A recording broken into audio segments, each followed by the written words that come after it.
think it might have been 19 that we started the Keppra. And no, it was 18, end of 2018. And at first it seemed like it was okay. And then I started seeing that sugar, I thought that, and I would started keeping, like, there has to be, from just my background and connecting food to how we feel, I started writing down a journal on everything she ate, and if she had mouth twitches or nighttime seizures or whatever, to try to find a correlation between the two. And I saw over and over that sugar was part of that.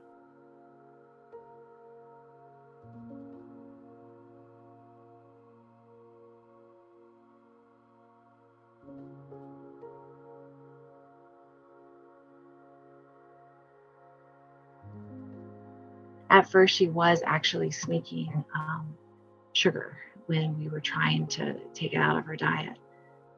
And then she told me, because I got to a point where it was so bad, and she was having grand mal seizures, not even the lighter ones, just grand mal seizures every 12 days was about the average 2 summers ago. And and I found out that she had been sneaking stuff when she was still in school, and it got bad over the summer. But that was the hardest part, was taking things out. And also just, I didn't want to be the mom that was always taking things out of her diet, but she had to buy into it that it was necessary. And now she won't touch it, and I don't have to worry about that anymore.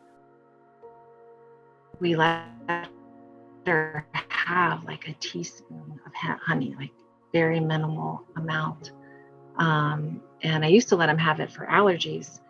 And then after 3 days of just a teeny bit of honey, she had a seizure on March 20th of 2019. And that was her last one. And she just became, I think, so sensitive to any kind of sugar. And even though she was on Keppra, it wasn't doing what it needed to do. She really needed that diet of getting the sugar out of her diet and keeping the carbs low. I have found, something I learned from my lovely team of doctors now and nutritionists, is that not only do I keep her away from anything sugar, but also all sugar alcohols.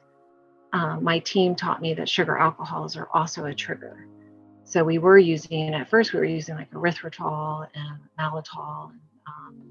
I think it was more like erythritol. And because that seems to be what they use in replace of sugar a lot.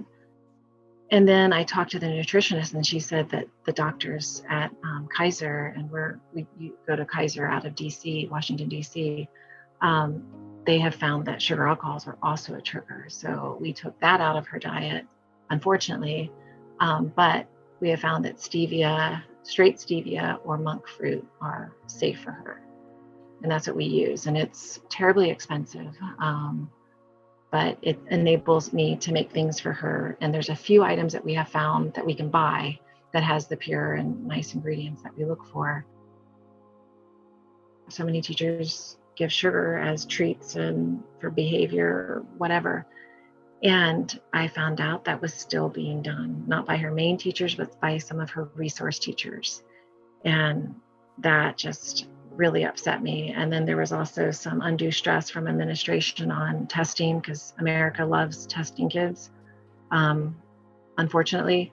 And that was a trigger for her as well, was that stress of school. And so I actually took her, that was her 3rd grade year, and I took her out of school her 4th grade year and homeschooled her and said, I need to figure out what's going on with her, because she was having so many seizures, and I couldn't get school to do what I needed them to do, to not either stress her out or not give her sugar.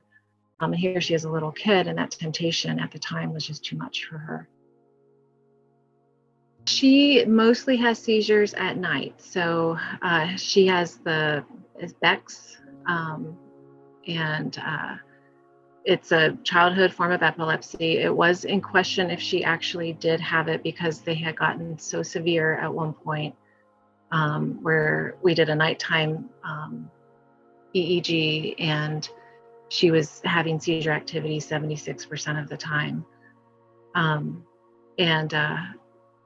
But yeah, who read her scan said that yes, they have seen that before in BECTS kids, and they still believe that it was BECTS, even though she was seizing at such a huge amount at night. But BECTS is normally they happen at night. She has had one bigger one during the day, and I think it had to do with being dehydrated, which is a trigger. And there's some other triggers I think that could have been at play as well. But outside of that, her seizures have happened at night, right when she's going to sleep. We keep her stress down. We make sure the doctor said she needed 60 to 70 ounces of water, because kids have a lower threshold of getting dehydrated, and that can be a trigger. And enough sleep. I try to shoot for at least 9 to 10 hours of sleep for her every night.